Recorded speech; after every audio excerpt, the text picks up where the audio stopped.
O ano de 2023 foi marcado por diversos desafios, não só no campo econômico, mas também no cenário político brasileiro e mundial. E nesse episódio do nosso Avelcast, nós vamos relembrar o que aconteceu de mais importante em 2023 e trazer o que podemos esperar para 2024. Oiê, meu nome é Isadora Fontanari, sou sócia e especialista de renda fixa aqui da Avel Investimentos e esse é mais um Avelcast.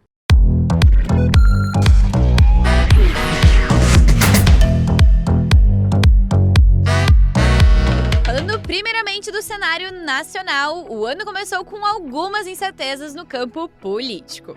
Após Luiz Inácio Lula da Silva ser eleito pela terceira vez presidente da República, havia um certo pessimismo da direita com relação ao caminho que o país viria a trilhar. A política e o mercado financeiro conversam muito, e nesse caso a preocupação dos especialistas estava principalmente voltada para a troca do ministro da Economia.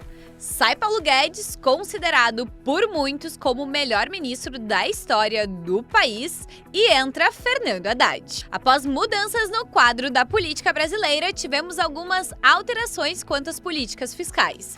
Uma das mais importantes foi a reforma tributária, debatida há 30 anos e aprovada há poucos dias pelo Congresso Nacional.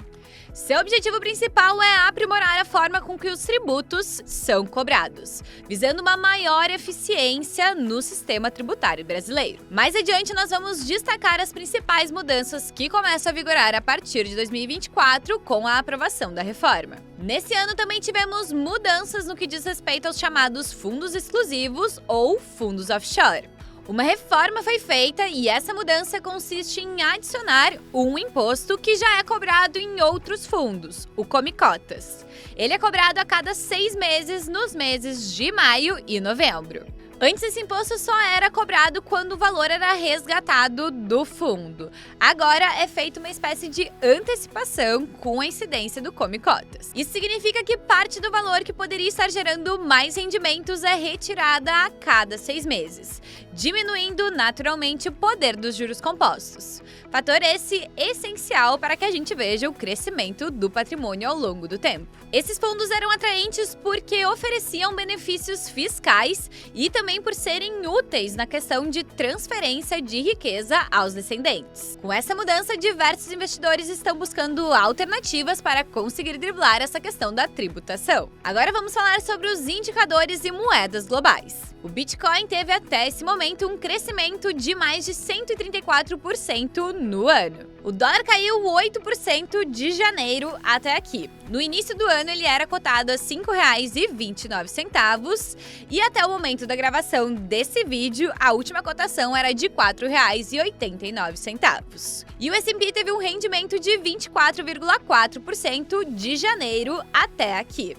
Aqui no Brasil, o Ibovespa quase bateu esse número, ficando com um rendimento de 24,10% no período. E o desemprego no Brasil diminuiu, saindo de 8,8% em 2022 e chegando a cerca de 8% neste ano, o menor patamar dos últimos 9 anos. A inflação no Brasil está em cerca de 4,68%, patamar significativamente mais baixo do que o ano de 2022, que encerrou com 5,8% de inflação acumulada.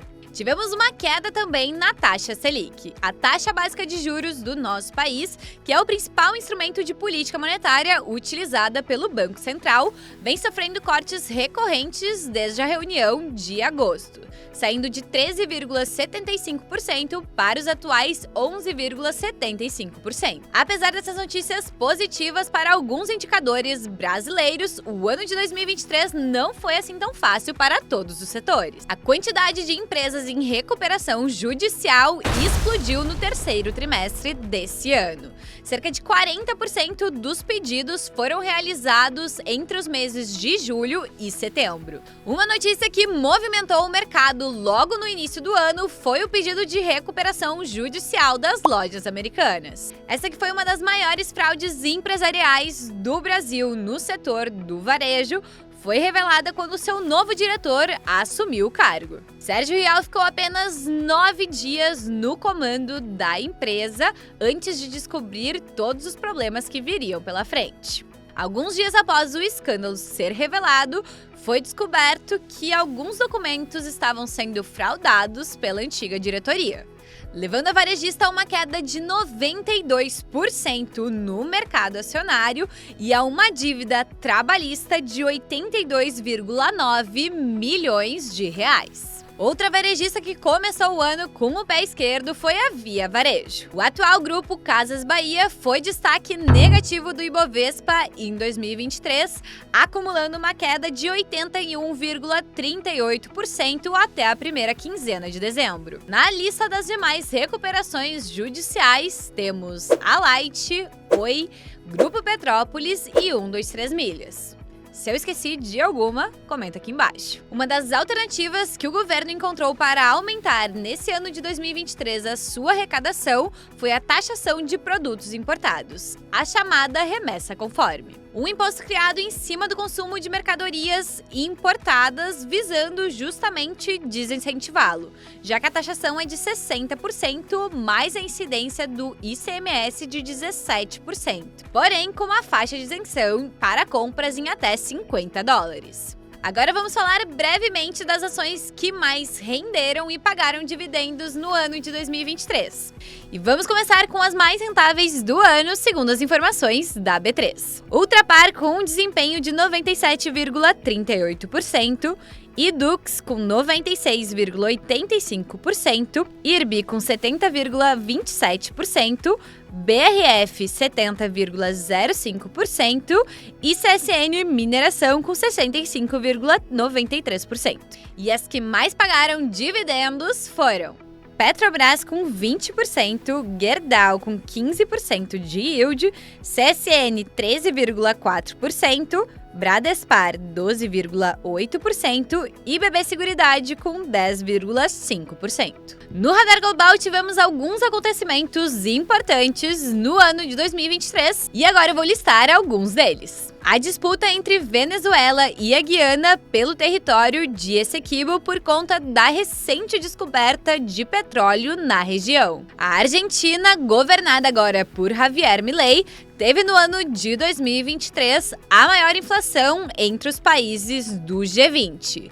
Já a China ficou com a última colocação desse pódio. Falando na China, o país viveu uma grande crise econômica no ano de 2023.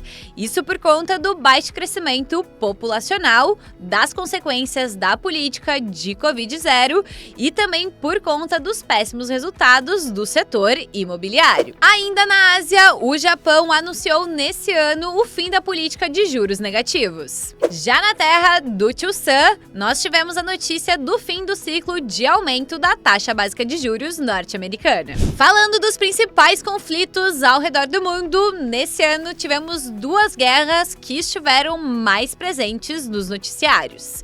E agora a gente vai falar um pouquinho sobre cada uma delas. A guerra no leste europeu continuou ganhando forças em 2023. Recentemente, Vladimir Putin, presidente da Rússia, afirmou que a guerra só termina quando a Rússia vencer. Enquanto isso, a ONU estima que mais de 100 mil pessoas deixaram as suas casas em decorrência da guerra. Esse foi um conflito que acabou por causar muita pressão nos mercados mundiais. A Rússia é um grande produtor de petróleo e isso, durante o início das sanções, causou preocupação na comunidade europeia em relação à sua segurança energética, com menos um parceiro comercial importante para fazer negócio. Outro conflito que infelizmente marcou presença em 2023 foi a guerra entre Israel e o Hamas. Em outubro desse ano, o grupo terrorista Hamas começou a bombardear o território de Israel, deixando centenas de feridos e mortos.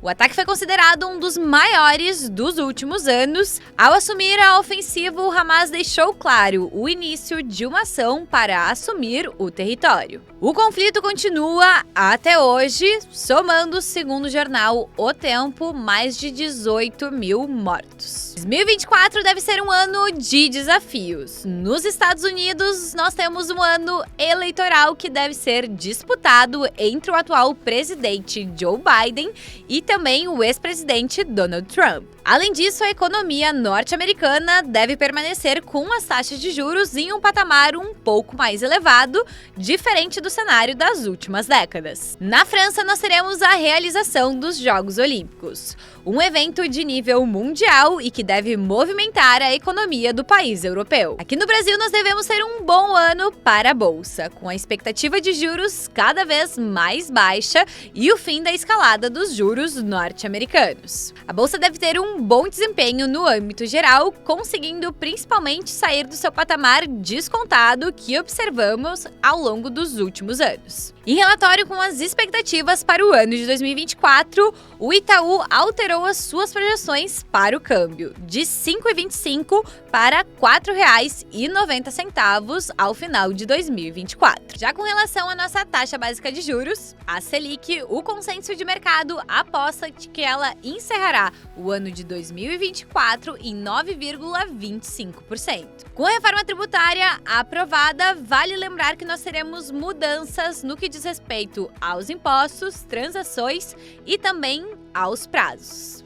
Se você tem alguma dúvida nesse sentido, vale a pena assistir um episódio do nosso Avelcast que trata somente sobre isso. Aqui na Avel Investimentos, nós estamos preparando algumas novidades para 2024 para permanecer sempre próximo dos nossos clientes. Esse foi um ano de muitas conquistas para nós. Estávamos presentes em muitos dos pódios do B2B Experience.